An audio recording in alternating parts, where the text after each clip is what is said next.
Alors, c'est vraiment une grande joie de pouvoir continuer cet enseignement, enfanter le réveil. Donc, pour le culte de ce midi, nous allons commencer à regarder les dispositions pour enfanter le réveil. Alors, enfanter le réveil, c'est vraiment au-delà de se réveiller, parce qu'il faut se réveiller d'abord et il faut enfanter le réveil. Il faut l'apporter à d'autres personnes. Il faut créer un climat où les gens vont pouvoir sortir de leur vie de médiocrité pour commencer à vivre une vie excellente avec Dieu.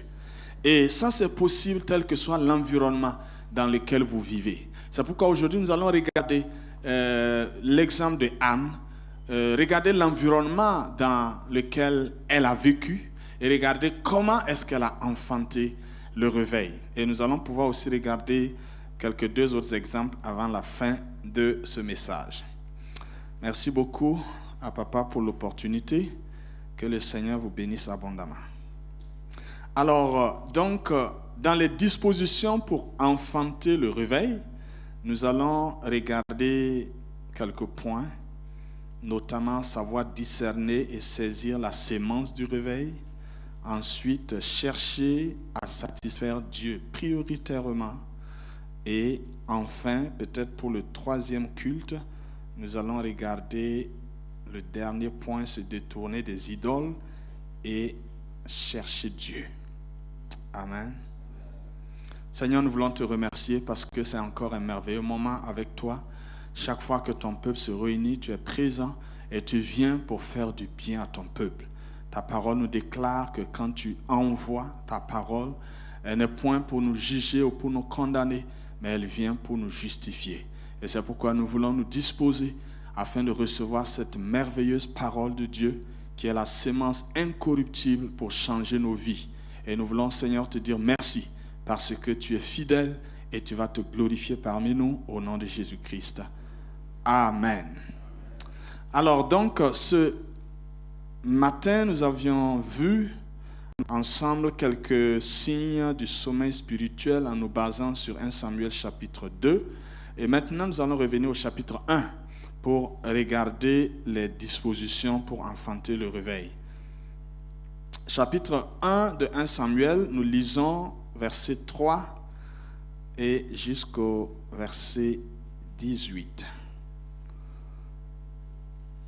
1 Samuel chapitre 1, verset 3 jusqu'au verset 18. Si vous voulez bien lire avec moi. Chaque année, cet homme montait de sa ville à Silo pour se prosterner devant l'Éternel des armées et pour lui offrir des sacrifices. Là se trouvaient les deux fils d'Éli, Ophni et Phinehas, sacrificateurs de l'Éternel. Le jour où Elkana offrait son sacrifice, il donnait des portions à Pénina, sa femme, et à tous les fils et toutes les filles qu'il avait d'elle. Mais il donnait à Anne une portion double, car il aimait Anne que l'Éternel avait rendue stérile. Sa rivale lui prodiguait les mortifications pour la porter à s'irriter de ce que l'Éternel l'avait rendue stérile. Et toutes les années, il en était ainsi. Chaque fois qu'Anne montait à la maison de l'Éternel, Pénina la mortifiait de la même manière. Alors elle pleurait et ne mangeait point. Elkana, son mari, lui disait, « Anne, pourquoi pleures-tu et ne manges-tu pas? Pourquoi ton cœur est-il attristé? Est-ce que je ne vaux pas pour toi mieux que 10 fils? » Anne se leva après que l'on eut mangé et bu à Silo. Le sacrificateur Éli était assis sur son siège près de l'un des poteaux du temple de l'Éternel. Et l'amertume dans l'âme, elle pria l'Éternel et versa des pleurs. Elle fit un vœu en disant, « Éternel des armées, si tu daignes regarder l'affliction de ta servante, et si tu te souviens de moi et n'oublie point ta servante, et si tu donnes à ta servante un enfant mâle, je le consacrerai à l'Éternel pour tous les jours de sa vie, et le rasoir ne passera point sur sa tête. » Comme elle restait longtemps en prière devant l'Éternel, Élie observa sa bouche. Anne parlait dans son cœur et ne faisait que remuer les lèvres, mais on n'entendait point sa voix. Élie pensait qu'elle était ivre. Et il lui dit, jusqu'à quand seras-tu dans l'ivresse? Fais passer ton vin. Anne répondit, non, mon Seigneur, je suis une femme qui souffre en son cœur. Je n'ai bu ni vin, ni boisson enivrante, mais je répandais mon âme devant l'Éternel. Ne prends pas ta servante pour une femme pervertie, car c'est l'excès de ma douleur et de mon chagrin qui m'a fait parler jusqu'à présent. Élie reprit la parole et dit, va en paix et que le Dieu d'Israël exauce la prière que tu lui as adressée. Elle dit, que ta servante trouve grâce à tes yeux. Et cette femme s'en alla. Elle mangea et but. Et son visage ne fut plus le même. Amen. Ça, c'est un bon verset. On peut dire Amen. Alléluia. Pas comme ce matin. Alors, pour le culte de ce midi-là, nous allons regarder ensemble les dispositions pour enfanter le réveil. Et c'est possible. On n'a pas besoin d'être un pasteur, un docteur, un prophète, un évangéliste ou je ne sais quel genre de titre pour enfanter le réveil.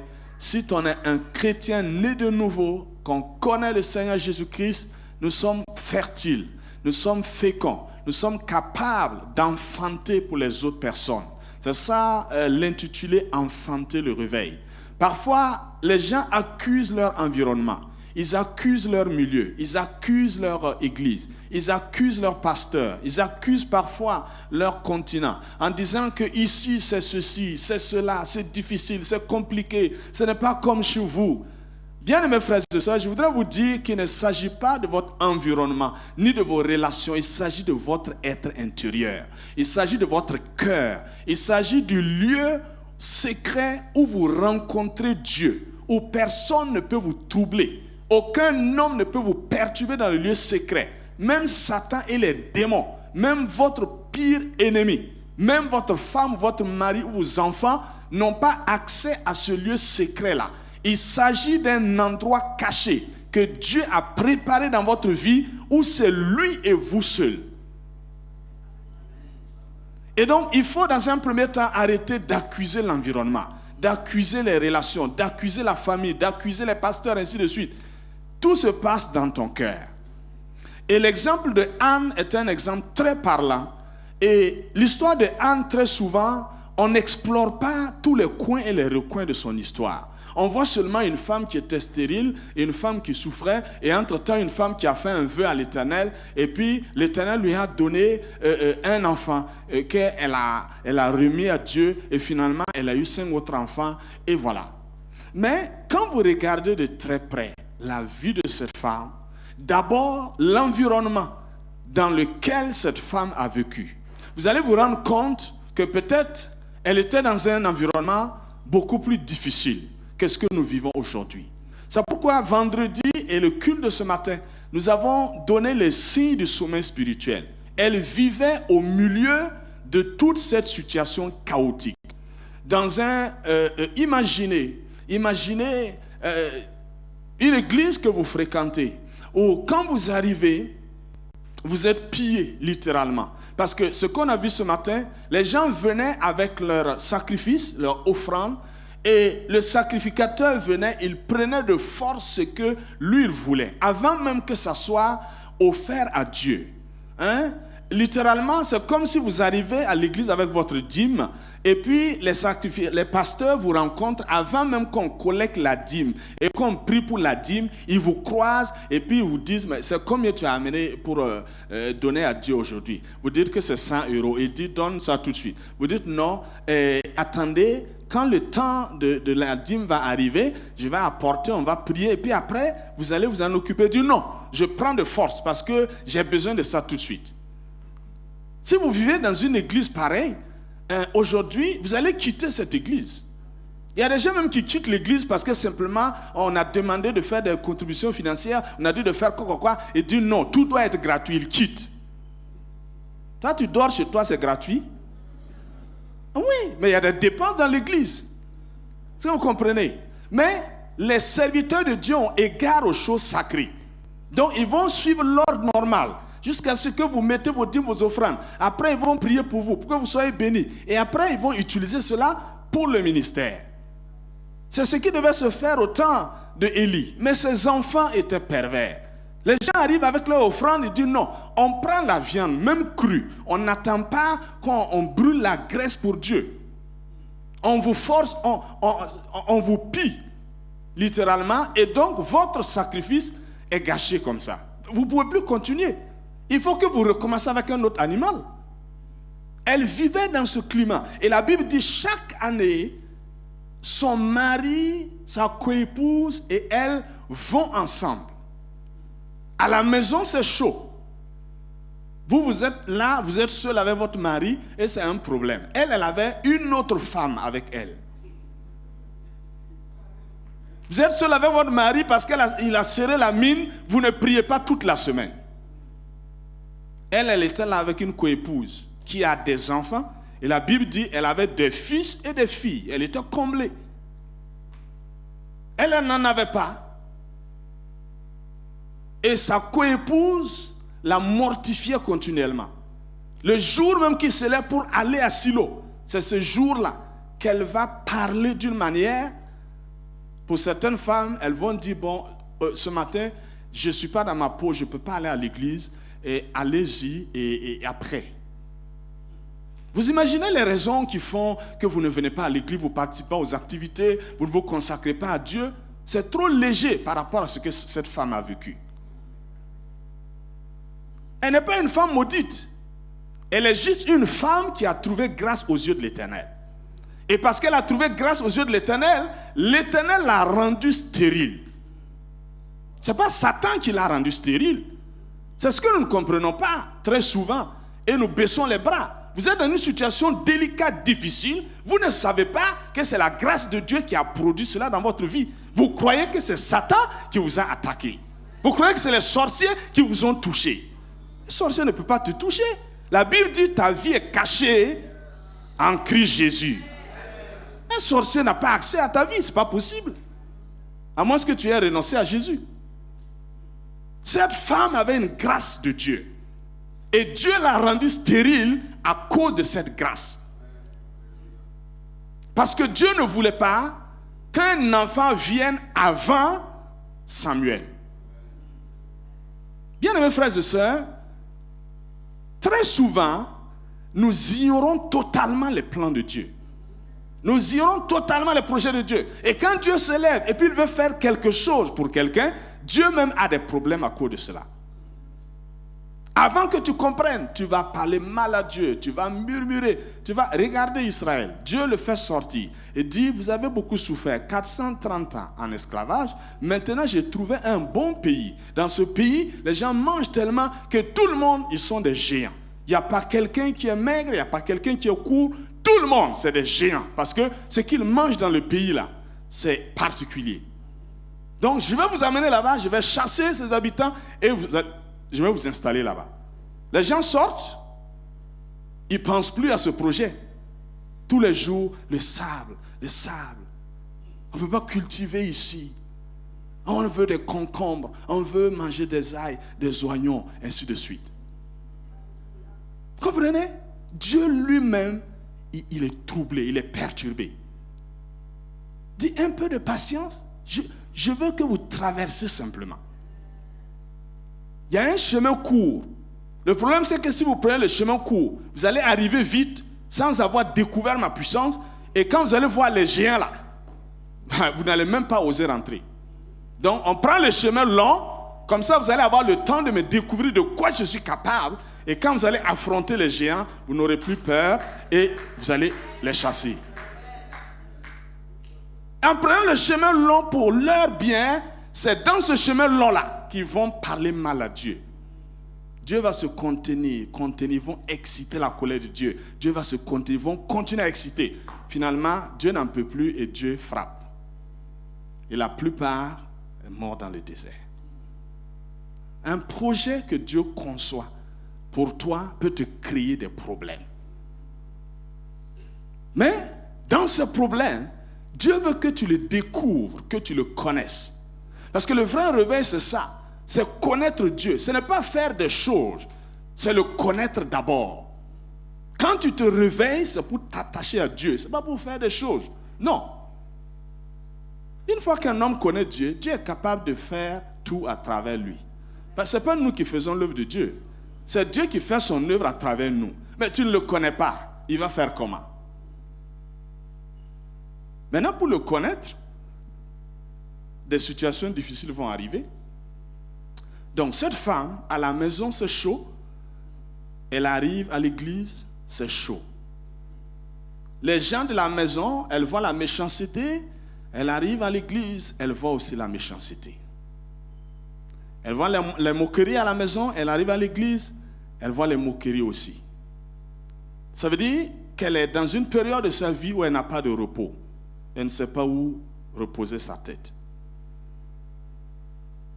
Le comble, c'est que le serviteur de Dieu même la confond avec une femme perverse. Et vous savez, vous pouvez venir dans une église, vous voyez les chrétiens qui vous causent du tort, mais vous dites que hey, ce n'est pas à cause de vous que je suis là. Moi, je viens écouter le pasteur qui m'enseigne, qui prie pour moi et autres. Moi, je vais grandir dans la foi. Un jour, le pasteur te voit, il te dit une parole qui t'explose totalement. Vas-tu partir ou vas-tu rester? Jésus a dit à la femme cananéenne, moi, je ne suis pas venu pour les chiens. C'était Jésus lui-même. Ce n'est pas un homme par qui Jésus a parlé. C'est Jésus en chair et en os qui a parlé. Je ne suis pas venu pour les chiens. Elle est partie ou elle est restée? Si tu sais ce que tu veux, tu vas rester. Mais si tu ne sais pas ce que tu veux, tu vas partir. Tu vas être un nomade qui se promène de lieu en lieu. Ta vie n'aura pas d'objectif. Pour rester, elle a trouvé une raison pour rester. Et c'est ce que le Saint-Esprit aide les gens. Quand tu es déterminé, le Saint-Esprit va te donner l'astuce pour persévérer. Elle a dit à Jésus, les chiens aussi mangent les miettes qui sont tombées des tables. Ah! Jésus a dit, mais ce n'est pas possible. Quelle femme de foi. Il dit, à cause de cette parole, ta fille est guérie. Elle a reçu l'exaucement avant le temps. Alors, lorsque Élie a dit à Anne de faire passer son vin, elle ne s'est pas fâchée, elle ne s'est pas énervée, elle a parlé doucement à l'homme de Dieu. Vous savez, certaines personnes, quand elles traversent des moments difficiles, deviennent tellement amaigres, aigres, que les paroles qui sortent de leur bouche, même devant leur père spirituel, ce n'est pas bon à entendre. Et vous devez tout faire pour que la douleur ne vous crée pas d'autres problèmes. La douleur est là pour vous donner une bonne chose, pas de mauvaises choses. Et quand Élie lui a donné cette parole qui devait la décourager, elle a dit, non, mon Seigneur. Vous savez, le commencement de cette phrase, la phrase d'Anne, montre quel genre de femme elle est. Une réponse douce et honorable. Non, mon Seigneur. Mais elle vient chaque année, elle connaît un peu la situation. Les fils de Élie, ce sont des fils pervers. Donc, Élie ne voit que la perversité. Donc, quand il a vu cette femme, il a vu aussi la perversité. Elle pouvait répondre de façon méchante pour lui dire que ce sont tes enfants qui sont pervers. Moi, je ne suis pas. Moi, je ne suis pas venu ici à cause de toi. Je suis en train de parler à Dieu. Non. Les gens connaissent, vous connaissez trop de choses. Vous connaissez, je connais. Et c'est ça qui vous crée les problèmes. La connaissance, là, n'est pas plus que la soumission et l'obéissance. Parfois, tu peux connaître plus que ton responsable. Mais Dieu te demande de te soumettre simplement. Parce que dans la soumission, il y a quelque chose que tu vas avoir que ta connaissance ne peut pas te donner. Dans l'obéissance, il y a quelque chose que tu vas avoir que ta connaissance ne peut pas te donner. Elle a dit non, mon Seigneur. Avec respect, avec honneur. Et je suis une femme qui souffre en son cœur. Et je n'ai bu ni vin ni boisson enivrante.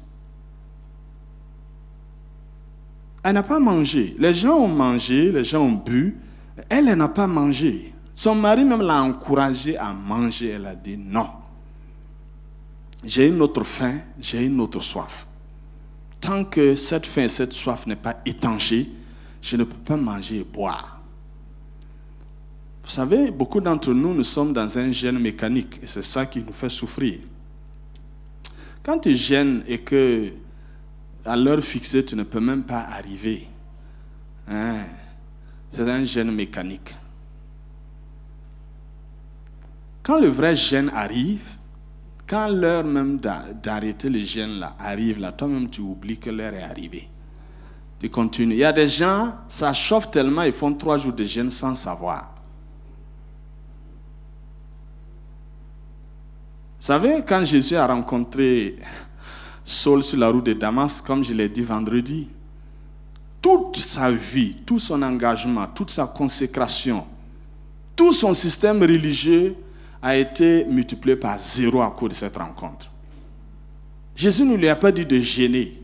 Il lui a dit de rentrer dans la ville, tu vas trouver quelqu'un qui va te dire ce que tu dois faire. Il est rentré là, il ne mange pas, il ne boit pas. Ça, c'est un autre type de gêne. Sa vie est bouleversée, il a une autre faim et une autre soif maintenant.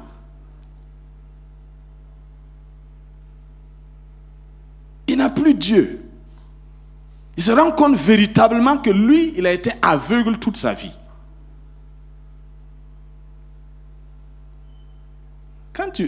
Le jour que tu vas... Bon, ça n'arrivera pas. Mais je donne juste un exemple. Si tu perds tes yeux tout de suite, et puis on te dit qu'on va te les rendre bientôt, tu peux aller au restaurant en attendant qu'on te rende tes yeux? Hein? Tu peux pas, tu n'as même plus l'appétit de quoi que ce soit. C'est ça.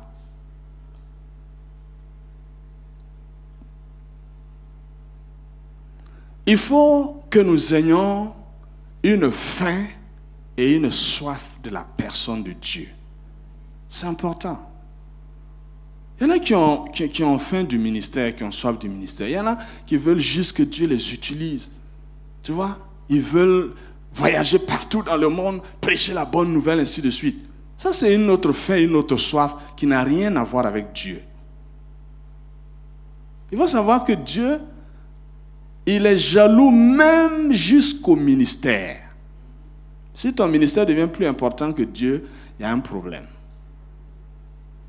C'est la soif et la faim de Dieu qui va permettre à Dieu de prendre place dans ta vie et de décider maintenant de ce qu'il va faire. Dieu peut décider que ta vie soit dédiée à une seule vie.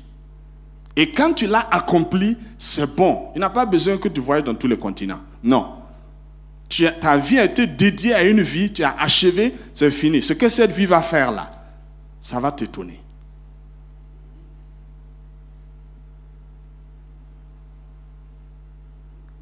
Et donc, cette femme a persévéré. La Bible dit qu'elle restait longtemps en prière. Et au-delà de la persévérance, elle n'avait plus de voix. Elle avait perdu sa voix. C'était sa bouche seulement qui faisait des mouvements. Et ça, c'est une particularité de cette femme. Elle vit dans une génération où la parole de l'Éternel est rare. Ça veut dire que Dieu est silencieux. Elle a prié, crié, pleuré. Aucune réponse de Dieu, elle a perdu la voix. Le silence de Dieu, c'est une situation très difficile. Et on ne va pas trop parler de cela parce que c'est autre chose aussi. Mais ce que je voudrais dire, la particularité de cette femme,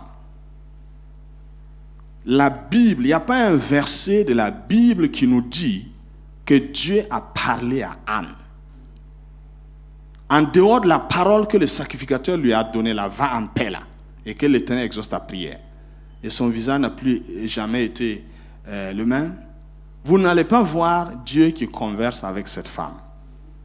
Or, cette femme va enfanter plus qu'un enfant. Elle va enfanter une bouche pour Dieu.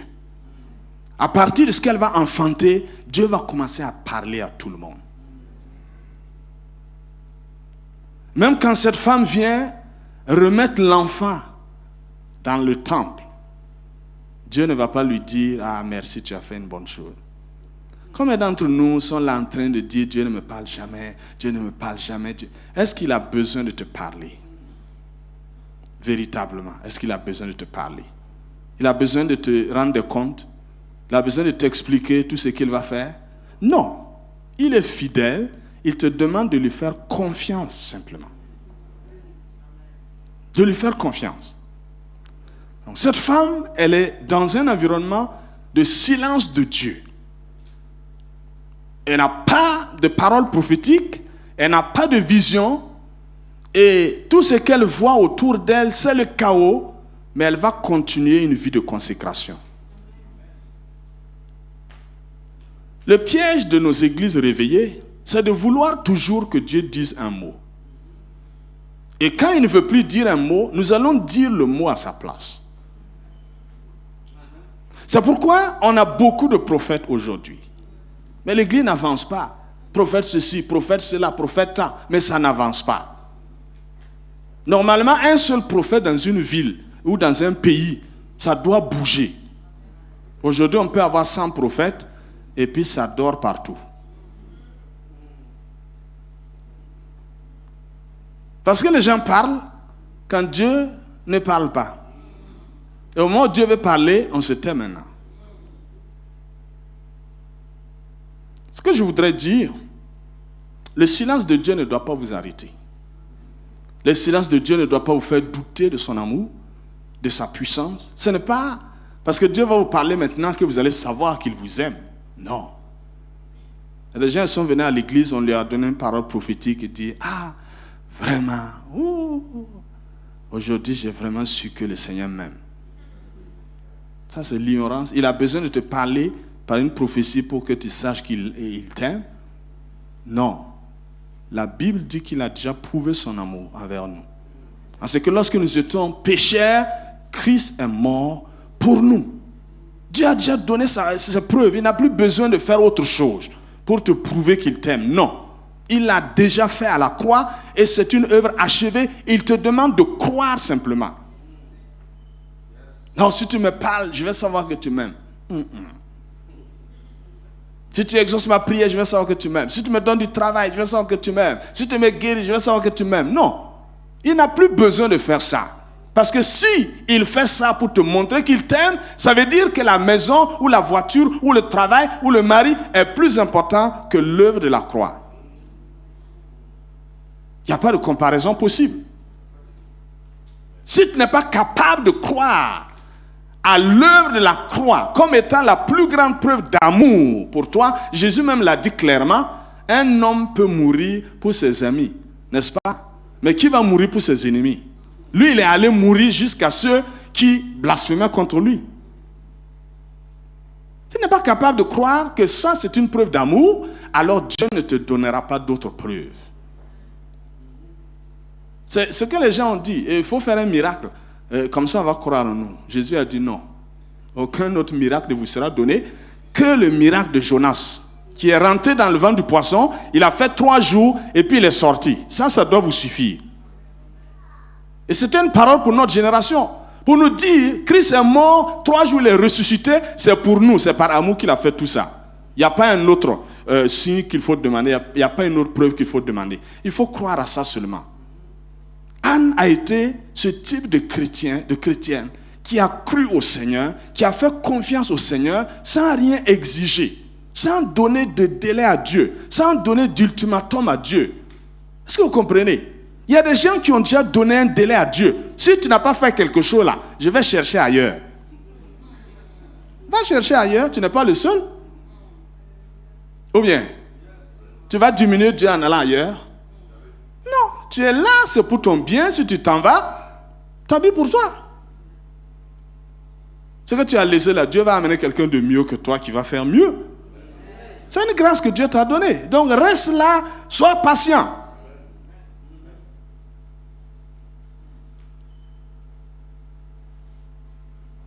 J'imagine un peu une femme comme Anne. L'objectif de sa vie devrait être d'avoir des enfants et puis c'est bon, la vie est comblée. Mais vous savez, cette femme est allée au-delà de son problème. Chaque fois qu'elle va à la maison de Dieu, elle regarde les décors. C'est sérieux. L'homme de Dieu est devenu vieux, il ne voit plus bien, il n'arrive plus à bouger. Dans d'autres versets, on dit qu'il pesait.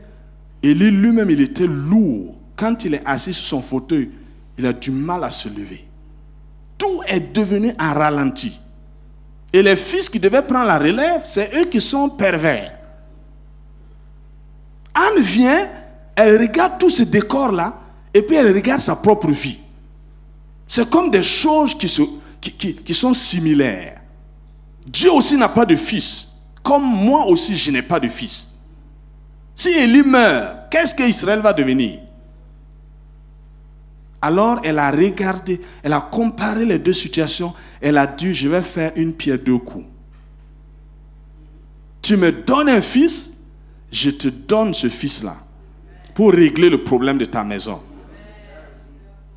Est-ce que je voudrais vous dire, vous devez comprendre que la grâce de Dieu qui est sur vous est source de situations délicates et difficiles. Il faut prendre ces situations et regarder dans la maison de Dieu, regarder dans le peuple de Dieu, chercher, comparer. Vous allez trouver un parallélisme à quelque part, où la solution de votre problème va régler quelque chose dans le peuple de Dieu. C'est ça que j'appelle enfanter le réveil. Parce qu'il y a certaines situations dans ta vie, si tu comprends pourquoi tu es dans ce tourbillon-là, quand ça va être réglé, ça va provoquer quelque chose dans la maison de Dieu. Et Dieu veut des solutions productives. Quand Dieu règle une situation dans ta vie, il veut qu'il y ait des répercussions positives dans le peuple de Dieu.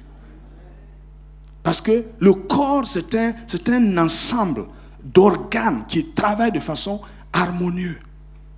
Et comme je le disais ce matin, tu ne peux pas nourrir les bras et puis laisser les pieds. Ce n'est pas possible. Et dans le fond, quand vous aimez les bonnes nourritures, ce n'est pas pour vos pieds, ce n'est pas pour vos biceps, n'est-ce pas? Les bonnes nourritures, c'est pour votre langue d'abord. Et quand ça rentre, le système s'occupe de redistribuer ça partout pour que ta croissance soit harmonieuse. Et lorsque tu traverses un problème, il faut regarder dans ta vie. Est-ce que ma vie est en règle avec Dieu? Ça, c'est la première chose à faire. Si ta vie est en règle avec Dieu, rends grâce à Dieu pour ce que tu traverses. Parce que Jacques a écrit aux églises qui étaient dispersées dans le chapitre 1, quand vous lisez verset 1 jusqu'au verset 4, il dit, l'épreuve que vous vivez devrait être un sujet de joie. Parce que l'épreuve de votre foi va produire la patience. Et il faut que la patience fasse son œuvre pour que l'homme de Dieu soit accompli. Donc il y a quelque chose forcément que tu dois faire et le Seigneur laisse une preuve venir dans ta vie et le Seigneur travaille avec cette preuve pour que tu sois accompli pour pouvoir faire ce que tu dois faire. La situation de Anne a duré aussi longtemps qu'il le fallait. Et si ta situation doit durer aussi longtemps qu'il le faut, la grâce de Dieu aussi va te soutenir pour que tu ne baisses pas les bras. Et Dieu ne viendra pas en retard. Dieu est venu au moment où il devait venir. Il est venu au moment où Élie avait besoin de quelqu'un qui va marcher avec lui. Élie avait besoin d'un fils parce que Hofni et Phiné n'étaient plus les fils de Élie. Ils avaient changé de père, ils étaient devenus les fils du diable. Ils ont opté de vivre la vie de Satan et Élie n'avait plus de fils. Dieu n'avait pas de bouche pour parler et n'avait plus Dieu pour voir au milieu de son peuple. Anne est venue avec cette douleur de la stérilité, cette douleur de la solitude, et elle a trouvé les mêmes situations dans la vie d'Élie, dans le peuple d'Israël et dans la vie de Dieu lui-même. Et quand elle a fait ce vœu à Dieu, immédiatement, l'année suivante, le miracle s'est produit. Même le vœu qu'elle a fait, c'était le temps pour faire ce vœu-là. Parce qu'elle venait chaque année. Et puis, à l'année où les choses devaient changer dans sa vie, elle a fait ce vœu-là. Et l'homme de Dieu a libéré la parole pour elle. Et ça, c'est important aussi que je puisse le dire. Comme je l'ai dit vendredi, le réveil spirituel, ce n'est pas pour le désordre. Le réveil spirituel installe d'ailleurs l'ordre de Dieu. La hiérarchie de Dieu s'installe avec le réveil spirituel. Beaucoup de gens pensent que quand le réveil va arriver, ça sera la pagaille partout. Non. Parce que vous voyez cette femme, Dieu ne parlait plus, mais la parole de Dieu était quand même dans la bouche d'Élie. Donc, par douceur, elle a pris la parole dans la bouche d'Élie. Et ça s'appelle la sémence du réveil. Affichez nos Proverbes 20, 20 s'il vous plaît. Est-ce que vous pouvez nous afficher ça pour que nous puissions lire rapidement? Proverbes chapitre 20, verset 20.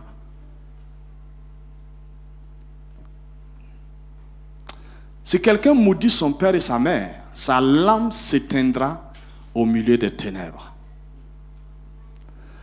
Vous devez comprendre que le réveil spirituel est attaché au respect de la hiérarchie.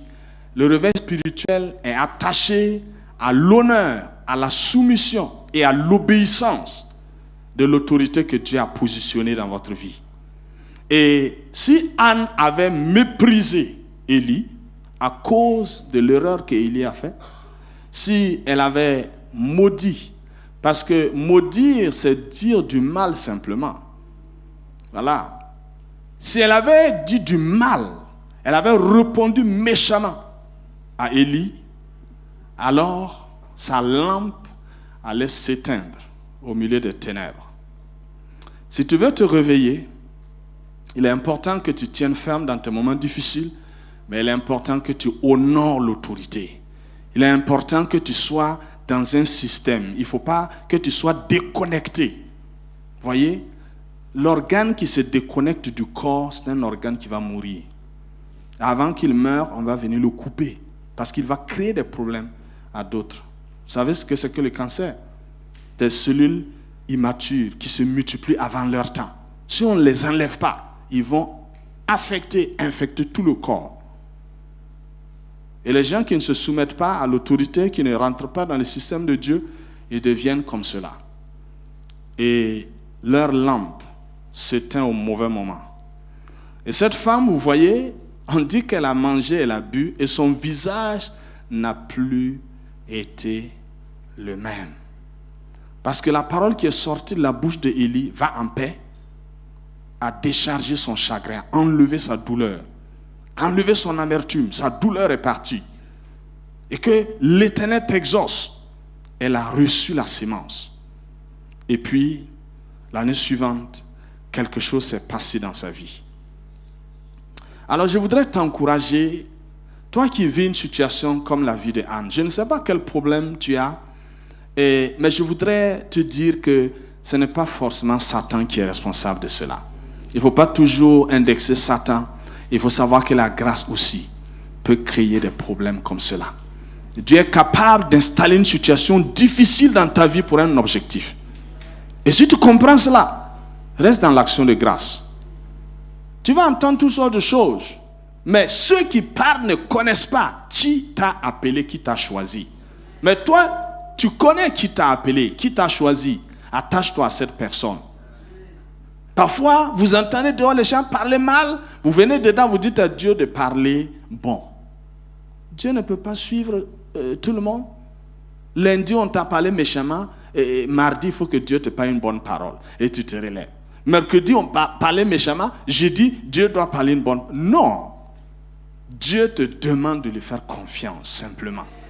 Ferme tes oreilles, ferme tes yeux. Fais confiance à Dieu, fonce. Parce que Dieu ne va pas manquer. Il ne va pas manquer à sa parole. Il va accomplir sa parole.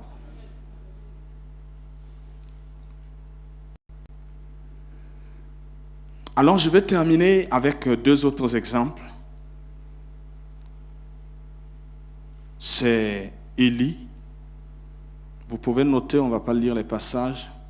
Dans 1 Roi chapitre 19. D'ailleurs, tout le chapitre 19.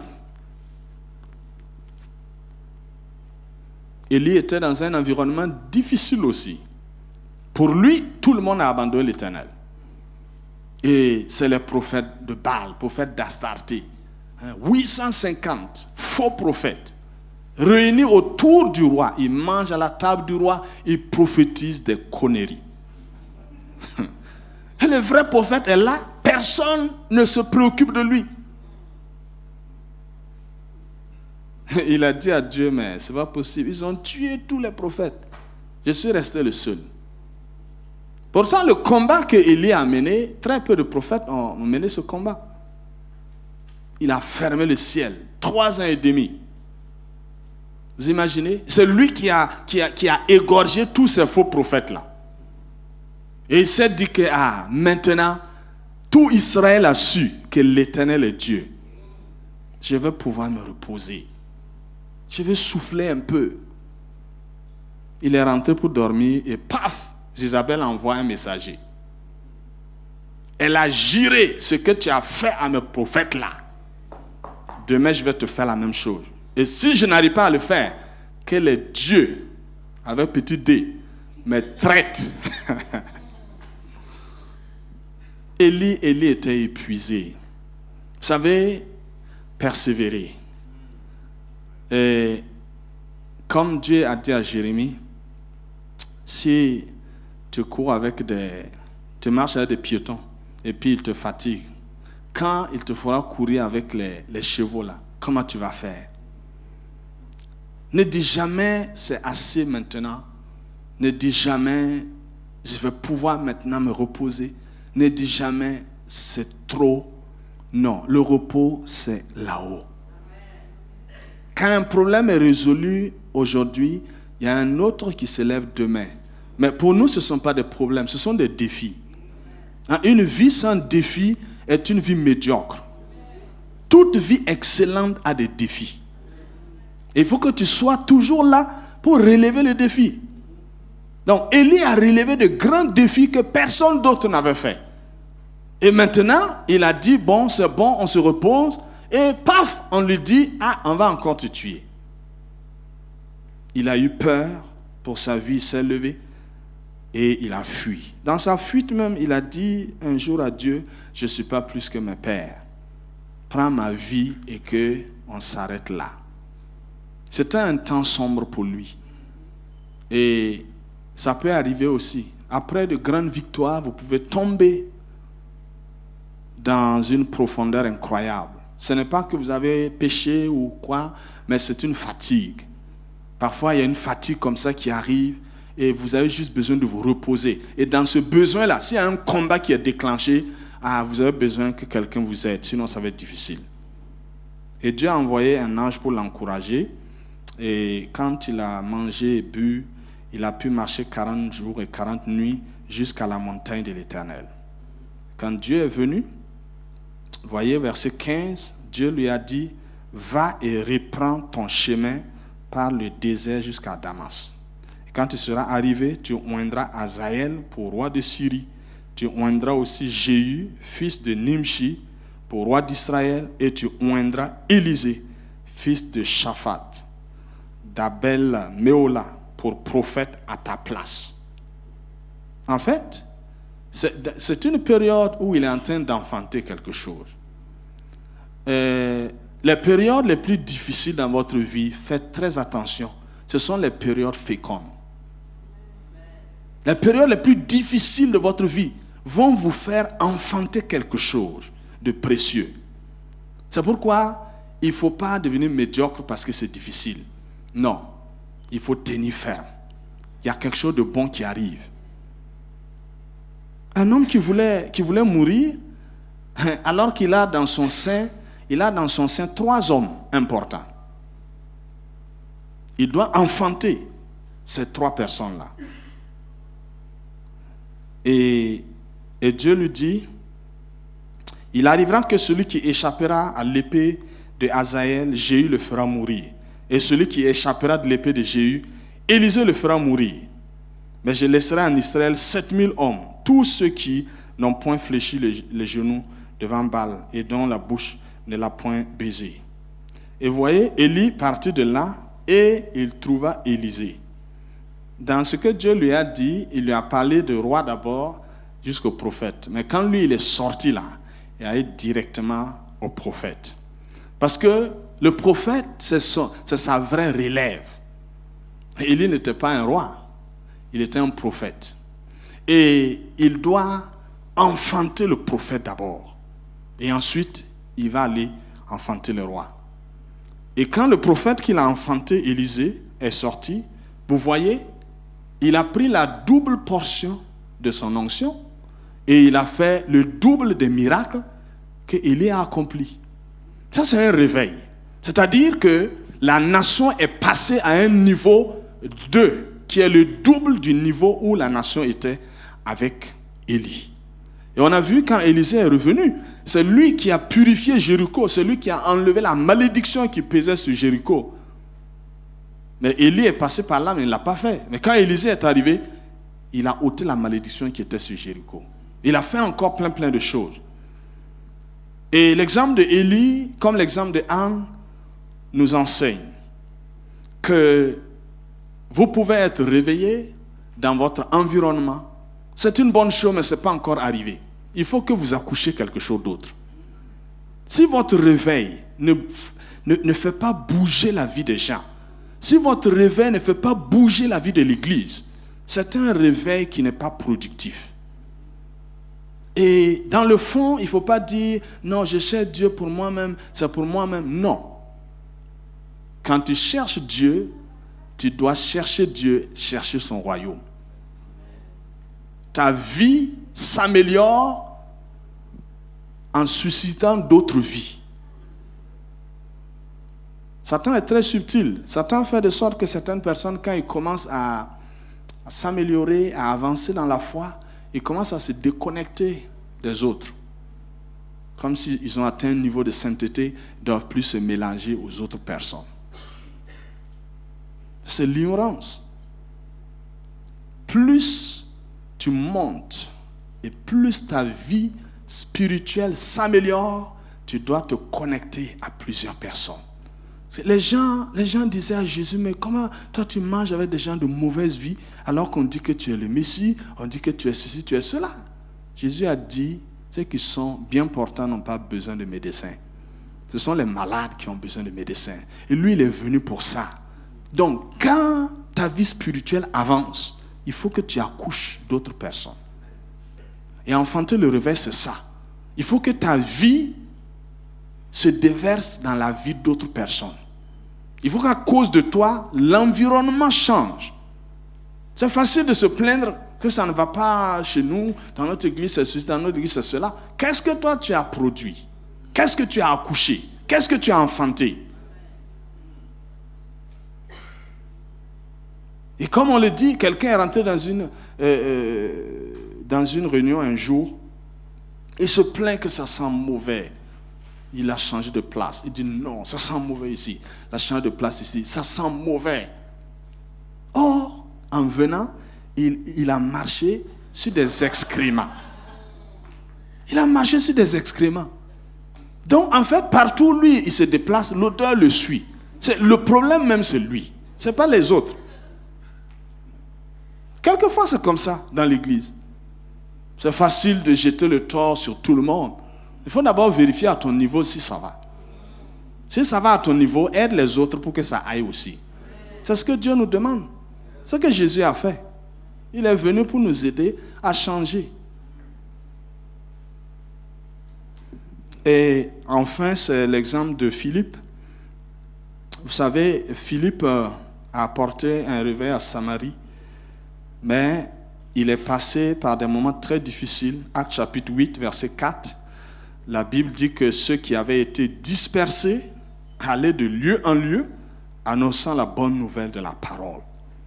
Ceux qui étaient dispersés ne sont pas allés se plaindre pour dire que non, on ne savait pas que Dieu allait nous faire ça. On était bien réunis, on mangeait tous les jours, on buvait, on écoutait les enseignements, on voyait les miracles. Mais pourquoi est-ce qu'il a laissé la persécution venir? Non. Ils ont été dispersés et puis ils ont commencé à annoncer la bonne nouvelle. C'est comme ça que Philippe est descendu dans la ville de Samarie. Étant diacre, il a commencé à prêcher le Christ et les foules ont commencé à écouter. Et le Saint-Esprit a commencé à opérer des miracles. Il a produit quelque chose dans la douleur. Nous sommes des chrétiens, nous voulons enfanter sans douleur. Ce n'est pas toujours facile. Comme je l'ai dit, aujourd'hui la technologie s'est améliorée et puis on aide les femmes à accoucher sans douleur, c'est vrai. Mais quand même pendant les 9 mois, est-ce qu'on peut aider la femme à ne rien ressentir? Ce n'est pas possible. On te dit même de ne plus prendre les médicaments. Même quand tu es malade, tu ne dois pas prendre n'importe quel médicament. Et parfois, elle a des migraines, mais elle va supporter ça jusqu'à ce que ça passe. Parce qu'elle ne peut plus prendre de médicaments. Ça aussi, c'est une souffrance. On ne peut pas enfanter sans souffrir. Et vous voulez seulement, Seigneur, envoie le réveil. Et vous vous baladez tous les jours partout. Et puis, un jour, le réveil tombe du ciel, pouf, on est réveillé. Je suis désolé, mais ça ne se passe pas comme ça. Non. Il y a un travail de fond à faire et il faut le faire. Et si ça fonctionne chez toi, ça doit fonctionner chez les autres. Amen. Prions un instant afin que le Seigneur puisse nous aider. Je ne sais pas s'il y a des gens qui sont dans des situations délicates, qui ont besoin de la grâce de Dieu pour pouvoir continuer. Et ces personnes peuvent se tenir debout. On va prier pour elles. On va demander la grâce de Dieu pour vous. Que le Seigneur vous aide à comprendre que vous n'êtes pas abandonnés, vous n'êtes pas maudits. Vous êtes des personnes qui portent la grâce de Dieu avec vous. Et Dieu a un projet pour vous. Dieu a un plan pour votre vie. Dieu ne va jamais vous abandonner. Il ne va jamais vous délaisser. Il va vous conduire jusqu'au bout. N'ayez pas peur des épreuves. N'ayez pas peur des situations difficiles. Parce que le Seigneur ne va jamais vous abandonner. Alors que Job traversait les moments très difficiles de sa vie et que les amis lui disaient que Dieu l'a abandonné, qu'il a commis des péchés, ainsi de suite, lui-même était convaincu qu'il n'avait rien fait. Mais c'était une situation qui lui a été imposée. Et comme il est resté intègre jusqu'au bout, alors le Seigneur lui a donné de produire le double de ce qu'il avait avant. Et la multiplication n'est pas loin de ta vie.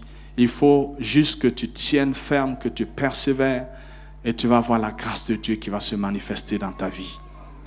Alléluia. Oh Seigneur, fais grâce ce midi. Toutes les personnes qui sont dans la souffrance, toutes les personnes qui sont dans la détresse, qui sont dans le chagrin, que toi tu connais, Seigneur. Je prie que tu fasses grâce pour les moments de faiblesse, pour les moments de découragement, pour les paroles dures qui ont été adressées contre toi. Que ce matin, tu fasses grâce, que tu les justifies, tu les sanctifies.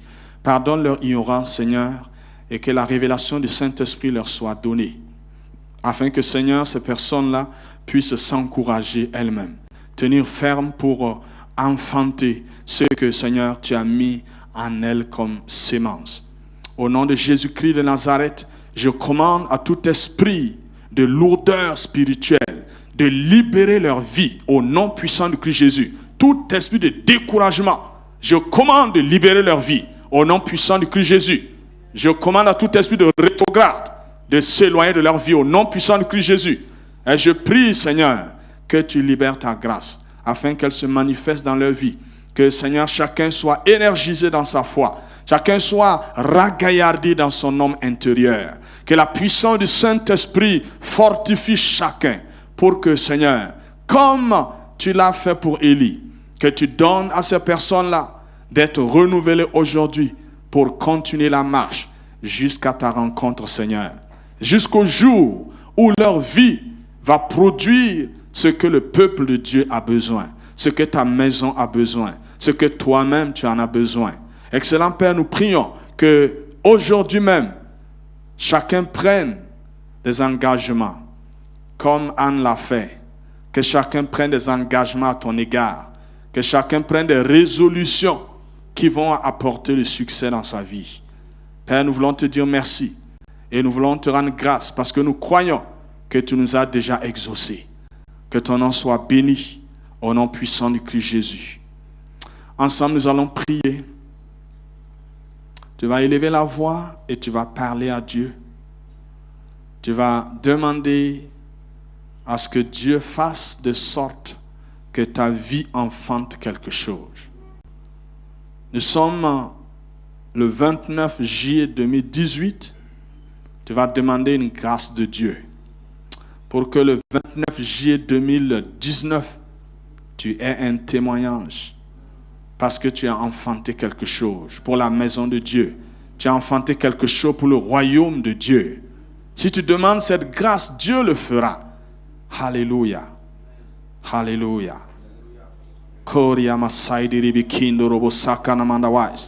Accorde à chacun de nous cette grâce, Seigneur.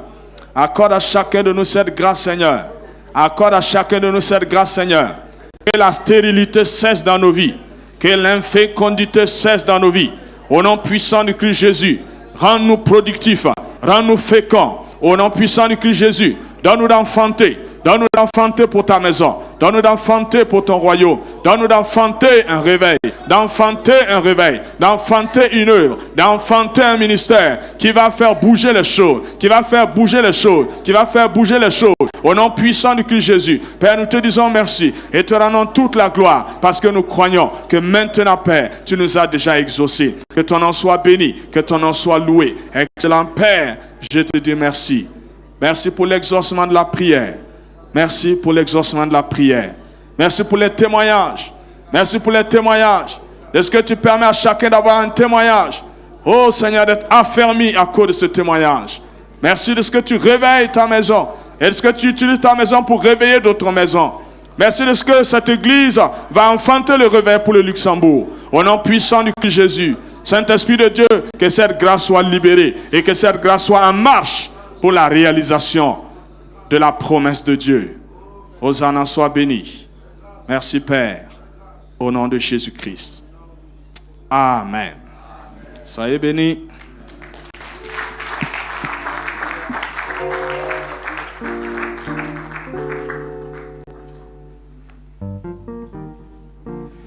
Alléluia.